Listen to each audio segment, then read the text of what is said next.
chers amis, je veux tout d'abord souhaiter à chacune et chacun d'entre vous santé et bonheur. Ensemble, faisons de 2020 une année de fraternité pour plus de liberté et d'égalité. La carte de vœux que je vous ai adressée met au cœur le combat pour l'égalité, car c'est le baromètre de l'évolution de notre société.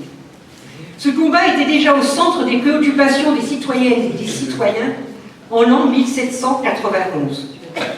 L'affiche placardée sur les murs de Paris à l'époque proclame « Les épouses et les mères d'un peuple libre, fatiguées de l'attendre, veulent enfin que leurs associations conjugales soient volontaires. » En pleine révolution, les femmes prennent la parole. Et elles sont entendues. Nos épouses et nos mères veulent obtenir la liberté. Nous voulons aussi qu'elles soient nos égales. Nous le voulons pour notre propre intérêt, répond une autre affiche. Quel beau témoignage de la modernité d'une révolution qui, loin de se résumer à la fin d'un régime despotique, est avant tout l'irruption d'un peuple porteur de valeurs, de nouvelles exigences. L'irruption des femmes en politique a été le socle de la conquête de nouveaux droits pour les citoyens et les citoyennes. Cette intelligence populaire est ignorée par ceux et celles, grands patrons et leurs représentants au pouvoir, qui se retrouvent au forum de Davos pour chanter en chœur les bienfaits du libéralisme. À Davos ou à Versailles, où le président Macron aime recevoir quelques-uns des 1% des plus riches qui possèdent 2 fois plus que 7 milliards d'individus. Ce 1% regarde les autres terriens avec mépris. Pour eux, si les populations n'acceptent pas leurs réformes, c'est qu'elles n'ont pas compris. Donc il faut expliquer à ces foules tempétueuses les bienfaits des décisions qui vont leur demander de se serrer la ceinture pour mieux nourrir les profits. La réforme des retraites témoigne parfaitement de ce mépris. La communication gouvernementale a été simpliste. Ils ont parié sur une tête de turc, les régimes spéciaux. Ces régimes qui ne représentent pourtant que 3% des salariés. En luttant pour une retraite digne pour tous et toutes, les cheminots à la SNCF, les conducteurs à la RATP ont répliqué avec force et courage par un mouvement hors norme. Je veux ici les saluer avec vous. Le gouvernement voulait les isoler. Échec et mat. Nos compatriotes ont fait leurs calculs et ont majoritairement soutenu le mouvement social. Je veux ce soir saluer la formidable mobilisation des enseignants et enseignantes, sous-payés, ce qu'attestent les statistiques de l'OCDE, alors qu'ils sont un des piliers de notre République. Entre 20 ou 30% de pensions en moins. Voilà comment le gouvernement et sa majorité traitent celles et ceux qui sont en charge du futur de notre pays. Je salue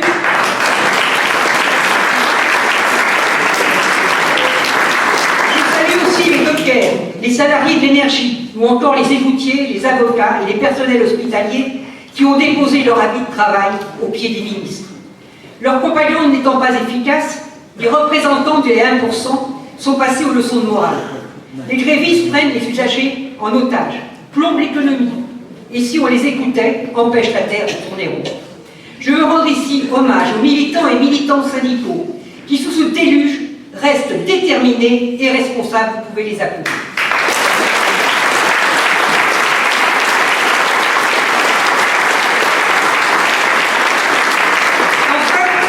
Viennent les menaces, la violence et la répression. J'ai comme vous un profond respect pour les forces de police et de gendarmerie qui assurent notre sécurité.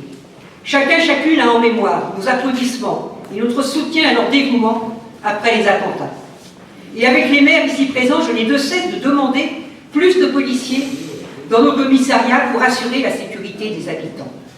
Ce respect des forces de l'ordre est important pour la sauvegarde de notre République, contre toute menace mafieuse ou autoritaire. Mais cela exige que le gouvernement n'instrumentalise pas ses forces républicaines à ses propres fins. Les violences faites aux manifestants sont intolérables, indignes de notre pays et des droits des êtres humains. Et je veux le dire ici, condamner l'auteur d'un acte de violence est nécessaire. Condamner celui qui a donné des ordres en ce sens serait un vrai critère de démocratie. Il n'y a pas deux camps, comme l'a dit le préfet allemand, la République est un tout. Nous ne pouvons pas connaître aujourd'hui les débouchés de cette mobilisation historique sur les retraites, mais rien ne pourra l'effacer. Elle va poursuivre son chemin et prendre des forces en se mêlant à d'autres mobilisations, comme celle des hospitaliers. En grève depuis des mois pour pouvoir bien exercer leur mission, leur courage est formidable. Faire grève tout en soignant les malades, avec humanité et bienveillance, au sein d'un fonctionnement hospitalier de plus en plus soumis à l'austérité. Les universitaires et les chercheurs ne sont pas en reste, mobilisés contre la réforme des retraites, mais aussi contre la loi d'orientation qui va arriver à l'Assemblée. Bravo à elles et eux. Les acteurs et actrices de la culture sont aussi dans l'action. L'Opéra de Paris, la Bibliothèque nationale de France, comme la Comédie Française, luttent en donnant à voir de leur art au grand public. La mobilisation citoyenne est vaste et forte, et ne va pas s'éteindre. Le gouvernement mise sur le pourrissement du conflit, mais les colères, les revendications sont là, et surtout, ce peuple rebelle, car nourri des valeurs d'égalité, de liberté, de fraternité, va poursuivre son combat. Ceux et celles qui agissent, qui se battent, sont des hommes et des femmes libres. Déjà, elles et ils ont gagné, oui, gagné en fraternité, en dignité.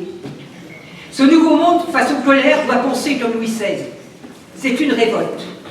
Mais nos compatriotes ont envie de lui répondre « Non, sire, c'est une révolution ».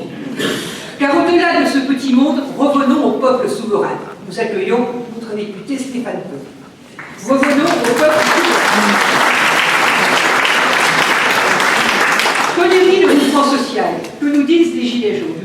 Qu'ils sont des citoyens, des citoyennes à part entière, aptes à contester la mainmise du 1% et de ses valeurs, aptes à participer à l'élaboration des choix nécessaires au bien-être du plus grand nombre. C'est aussi ce que me disent les femmes et les hommes que je rencontre au jour le jour, souvent blessés dans leur vie quotidienne, mais qui relèvent la tête dès qu'une main se tend. C'est l'engagement porté par les bénévoles associatifs, tendre la main pour construire ensemble les réponses de l'immédiat. Un tous et tout ensemble se construit dans les luttes, mais se lèvent aussi des exigences, celle d'une nouvelle avancée démocratique et celle d'une véritable alternative. Le projet de loi sur les retraites va venir en débat à l'Assemblée nationale le 17 février. Venir en débat, l'expression n'est pas tout à fait exacte. J'ai co-signé un courrier avec de nombreux députés de gauche au président de l'Assemblée nationale pour protester contre les conditions de cet examen. La commission ayant été convoquée le 28 janvier, les députés n'auront eu 4 jours pour travailler sur une étude d'impact de 1000 pages et sur 2 textes de loi de 150 pages.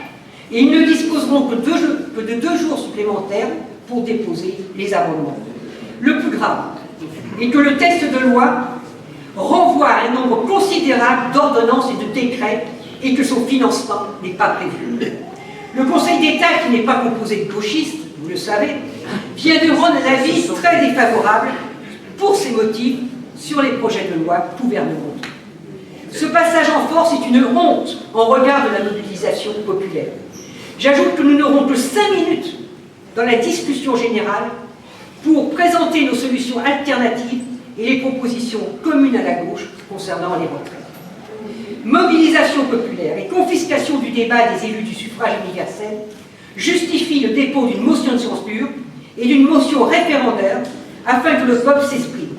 C'est ce que nous allons faire, car les 3 groupes de gauche à l'Assemblée nationale se sont mis d'accord et le 17, nous serons là pour le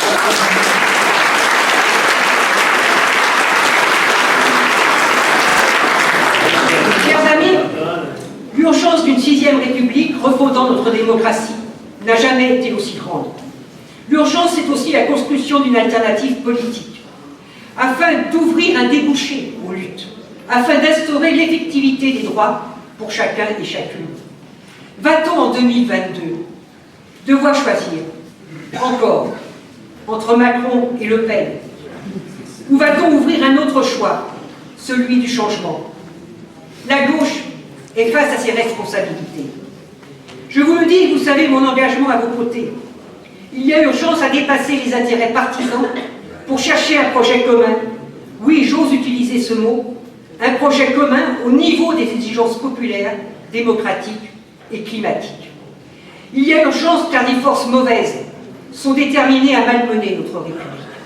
Cette alternative ne pourra voir le jour que par l'intervention citoyenne, seule, apte à bousculer les schémas dépassés.